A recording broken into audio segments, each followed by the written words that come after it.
What was the toughest transition for you from high school to NCAA? The thing about the NCAA is it's just really not going to be like that. You may be the best in the field, but you're not going to dominate and you're going to be challenged by a lot of other people in the field. Was there an Olympic moment for you as a kid that stuck out for you? Did you have that kind of magic memory that you found inspiring? When I was in high school, that's when McLaughlin was starting to win her Olympic gold medals.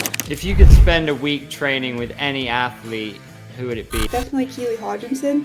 I feel like as someone who's kind of, trying to make breakthroughs in the sport, sometimes I kind of wonder what other athletes are doing and, what is taking them to the next level. And I would just love to train with her and see. Basketball and football, the numbers involved are just wild. Do you guys have to be more creative to open up opportunity? I feel like in a ways it's getting a little bit out of hand. I'm seeing some of the numbers and I'm like, wow, that's a lot. It is definitely, there's a lot of money involved for some of those sports. Yes, ladies and gentlemen, a very warm welcome to Roisin Willis, one of the most exciting middle distance runners in the USA over at Stanford. Great to see you, Roisin. How's it going? I'm doing well. Thanks for having me today. So your mom was a runner as well. Is that how you fell in love with the sport? I mean, she did run professionally, but they didn't push me into the sport too much. I dabbled in like soccer, swimming, gymnastics, which didn't go well. But she just hosted kind of youth running groups. And in the summers we'd go to track meets with some of my friends. And slowly I realized that I kind of had a knack for the sport. And I'm a competitive person, so I liked competing and I just kind of kept doing it every year. And then next thing I knew, I was running big track meets. So yeah. Was there a particular moment for you where you thought, this is it for me, where it became a huge dream to get to the top? I'm trying to think. I think my 8th grade year was when I kind of stepped up to the 800. I'd done, like, the sprints, when I was younger, and I wasn't quite I was good, but n not really winning any big things, and, we went down to Milwaukee for a meet, and I broke 2:10 for the first time and had this huge breakthrough, and I just kind of fell in love with racing and competing and kinda understood the excitement with track for the first time. And I kinda realized, "Okay, like, I'm going to high school next year. I think I really wanna make a run for this." So, I think that was definitely a moment. There's a few others along the way, but I think once I knew I really liked competing, I think that's when I knew that I was made for the sport. On the topic of moments, I really enjoyed seeing some of your clips. You've broken lots of records in your time. Saw that breaking the national high school record in the 800 a few years back as well. Which moment stands out for you as your favorite so far? Um, I will say I won the under 20 world, title in 2022. That was definitely a very exciting moment, just kind of like ending my high school career. I broke 2 minutes for the first time. It was my first international meet, got to wear the US jersey. That was definitely a very special moment and just kind of a very cool way to cap off my high school career before kind of stepping into a new league with the NCAA. So definitely that one for sure. Yeah, you won the 4x4 at the under 20s, right? And what's it like competing as a team? Because this sport's interesting. Sometimes you're out there by yourself, sometimes you're part of a team. How does that affect you and your mentality? Yeah, I mean, I'm definitely very team oriented. I mean, I'm very passionate about my individual endeavors, but as a part of a high school team, we were always running in the 4x4, and then to run on the world stage with the best 40-meter runners was definitely very exciting. I'm definitely someone who loves being part of a team. I think I have a little bit more fun with relays because kind of the work is a little bit divided, and you're doing it all together, and to have share that celebration with three other people is really exciting. So I definitely really enjoy it. I hope I get to do more in the future. Going to college has allowed me to do some like DMRs and 4x4s. But I definitely had a lot of fun, but it's a little bit of a different environment, kind of running with the people you used to be competing against. So yeah. Running for the USA must be so cool, but so interesting. Such a deep roster, basically the gold standard. What's it like knowing that you're running with the best in the world?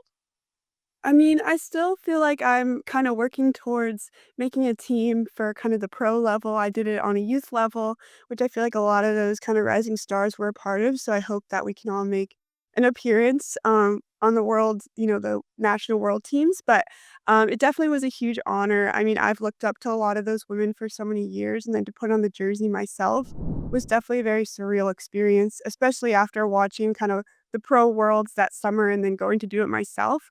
They kind of set a lot of the same standards and things up as the pros do, so, to do that myself was a very exciting experience, and I hope to do it again. What's the ultimate goal for you?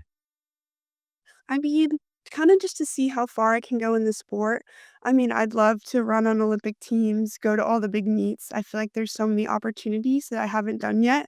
I really just wanted to take the past couple years to kind of develop in a collegiate system, work on my speed, kind of get well-rounded as an athlete, as in a person. But I feel like there's a lot more opportunities that I haven't done yet. I haven't raced in Europe. I haven't gone to all the biggest meets that there are.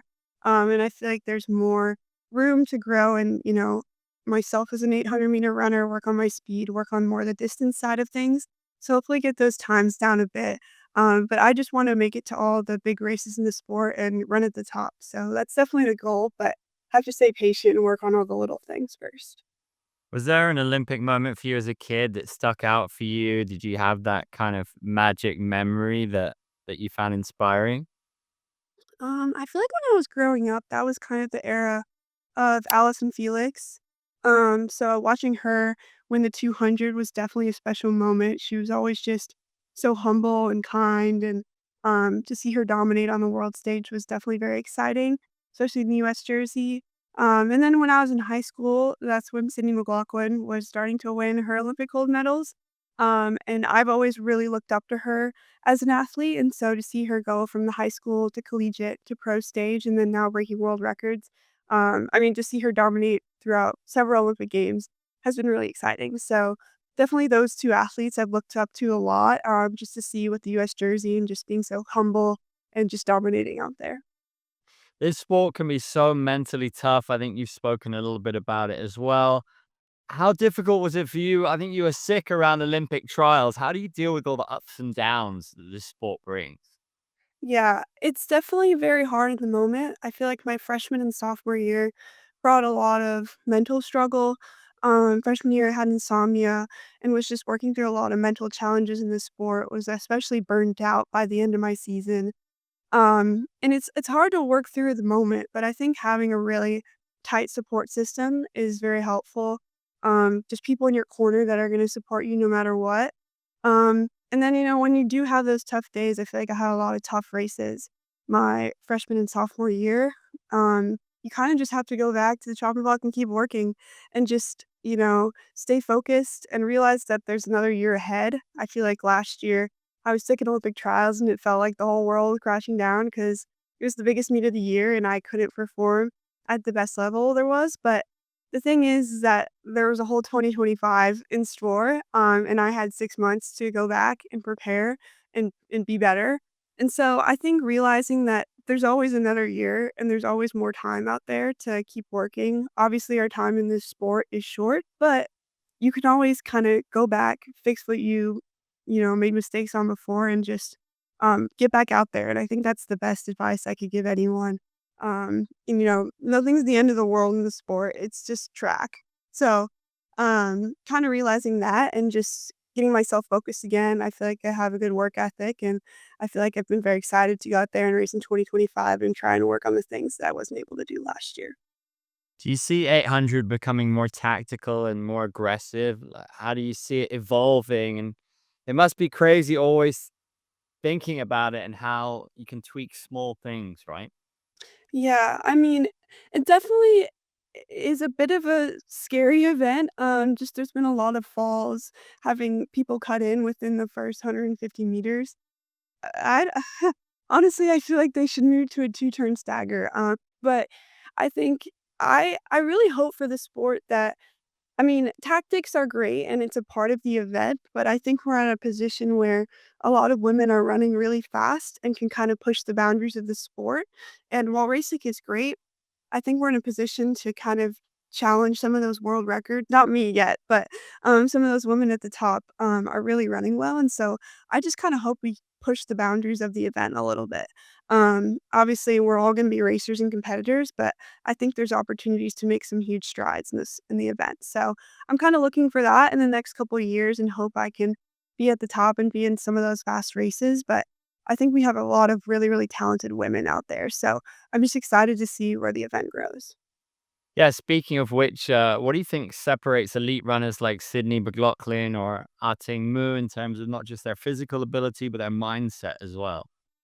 Yeah, I mean, racing is such a challenging thing. You know, you work for so many months to have it come down to such a brief moment in time and to really mentally prepare to get your mind and body to focus um, is really challenging. But I think when it comes down to it in a race, your mind has to make a decision. Am I going to push to my absolute max or am I just going to kind of run within my ability? And I think some of those top athletes just know how to give that extra 110% that most people don't know how to do. And obviously, it's a lot of training for preparation. You have to do all the little things. But I just think they have that extra mental strength to, you know, go out there and say, like, I am the best. I'm going to run faster than anyone else is today and not fall into those doubts or fears. I think that's a lot of it. You and Juliette Whittaker are often described as the future of US middle distance running. I saw you wished her well on IG. Um, are you guys rivals or friends or both? Definitely very close friends. I mean, obviously, I feel like people know that we're close, but we do a lot of stuff together here at Stanford. We've kind of grown up together in a way. I've known her since I was 16, and now I'm 20, she's 21. And I feel like we've grown together in the sport, but also like just very much in life. You know, we go to school together, we're teammates, we're going to be roommates next year. So we're just doing a lot of things together all the time. And so it's just been a joy to watch her grow and, develop into such, like, an amazing young woman, and, it's been just a joy to, like, live life with her, but, yeah, we are very, very close. I don't know if people really realize that, we spend a lot of time together, but, um, I feel like a lot of our relationship is kind of separate from track, to be honest. There was a lot of times last year that we didn't even really train together. We were going to big races, but, not that much on the track that was together, so but yeah, just excited to kinda keep growing with her and see where life takes us. If you could spend a week training with any athlete, who would it be and what would you hope to learn from them? Um, I'd say probably because she's at the top of my event right now is, like, definitely Keely Hodgkinson. I feel like as someone who's kind of, trying to make breakthroughs in the sport, sometimes I kinda wonder what other athletes are doing and, what is taking them to the next level, and I would just love to train with her and see, what it really takes to be running at that level, especially so consistently.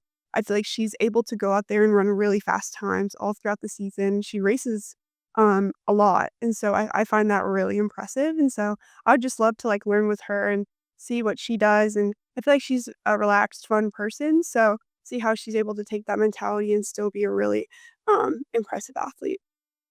What was the toughest transition for you from high school to NCAA?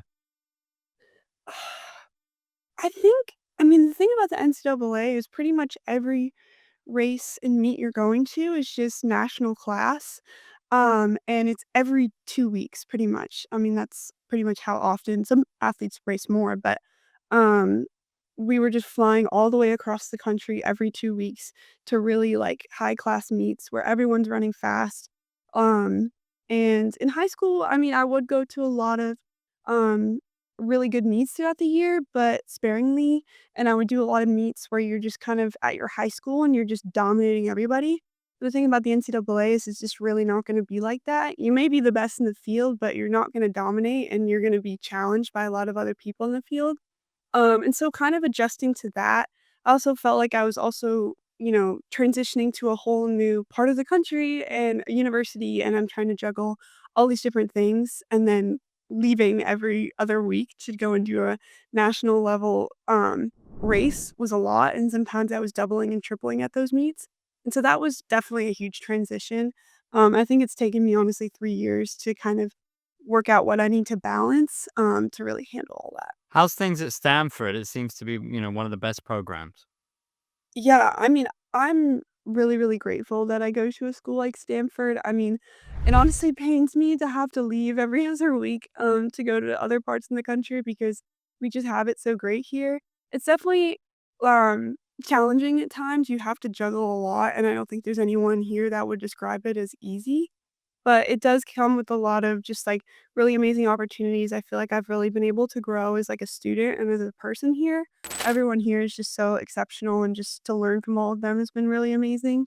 And all of my teammates are just such hardworking, incredible people all around, and so I'm just surrounded by a lot of people who are able to push me to be the best I can be, and athletically, we're also given, I feel like, such great opportunities. I feel like we're a really great D1 program that's also at a really top university. So to be able to have all that, I'm just really grateful and very lucky. Some athletes are turning pro early, skipping NCAA. Was that ever a decision for you? What are the biggest pros and cons, do you think? I mean, it definitely was challenging for me because I to go to college was also a decision for my academics and, to grow as a person. And so to skip on that and go pro definitely didn't seem like a great idea. It also just costs a lot of money to go to college these days. And so to be able to have a scholarship and get that paid for, obviously sometimes their pro contracts pay for college as well, but it is a lot of money out of your paycheck. So, um, I feel like you're able to utilize a lot of the benefits, especially with NIL these days. It's not you're seeing people turn pro less and less because they're making so much money in college, and then you also get the time to develop. I mean, the NCAA, I feel like, is turning in more competitive every single year, so you're still getting the same development, and, a lot of those athletes are still, after their season, going out and making teams, so I feel like it's very possible to stay at college all 4 years and still be just successful. How are you finding the whole NIL opportunity scene? Because basketball and football, the numbers involved are just wild. Do you guys have to be more creative to open up opportunities? Yeah, I feel like in ways it's getting a little bit out of hand. I'm seeing some of the numbers and I'm like, wow, that's a lot. And obviously I'm not working with those same numbers, but I feel like I've been really grateful to get opportunities with New Balance and other companies. And so I feel like I've utilized it the best I can. I mean, I'm not looking for millions of dollars. I feel like I'm getting the experiences I want and just having fun with it. But it is definitely there's a lot of money involved for some of those sports, but, I feel like track has been able to utilize things the best we can, and so, I'm just grateful for that. Is there any NCAA athlete, like male or female, who's just killing it on and off the track who you admire? Um, I mean, so many. I feel like, I definitely really admire one of my 800 competitors, Michaela Rose. I feel like she's just a really great person. She works really hard in school. She has great faith and just she's always just killing it like on the track every 2 weeks. Very consistent. So definitely admire her a lot. And just she's always super friendly when I see her at meets. So yeah, I wish her all the best. Do you have any goals in terms of content or brands you want to work with or ways that you can use your profile to open up other doors? Yeah, I mean, I would love to like expand with more, companies, get into other things that are maybe a little bit separate from athletics. Like more jewelries and lifestyle brands would be really great. And I feel like I'm very into like rest and health and wellness. And so I feel like that kind of brands me as a person. So definitely more companies that kind of utilize those things. Um, I love, like, the Therabody products, and I feel like I've utilized those a lot, so definitely just kind of things that fit me as a person. I don't wanna represent anything that doesn't, embody me, or that I don't already use, but, um, I just yeah, anything that's just gonna kind of, protect your body, protect your peace, that's on me, so, yeah. Is there any health, wellness, recovery, exercise secret that you swear by that you'd want to share that could benefit everybody? Um I mean, well, for this isn't really an exercise, but I get a lot of sleep. I probably go to bed at like 9 or 10 every night and wake up at 8 or 9. So I'm getting like 10, 11 hours every night. So that's kind of what I swear by. I take sleep really, really seriously. I had a sleep disorder 2 years ago and had to work through insomnia therapy for about 4 months. So I take my recovery very, very seriously. I love the ice baths. Those are really good for, reducing stress levels. Um, yeah, I feel like those are my 2 big things. I try to keep it simple. I don't have time to do all the works here, but, just, simple things to kinda help get me better. Yeah. Great sleep and ice baths. I'm with you. Okay. Good shout. Well, we'll wrap up with a little rapid fire. So, favorite race distance besides 800? 400 for sure. Most iconic US track athlete ever?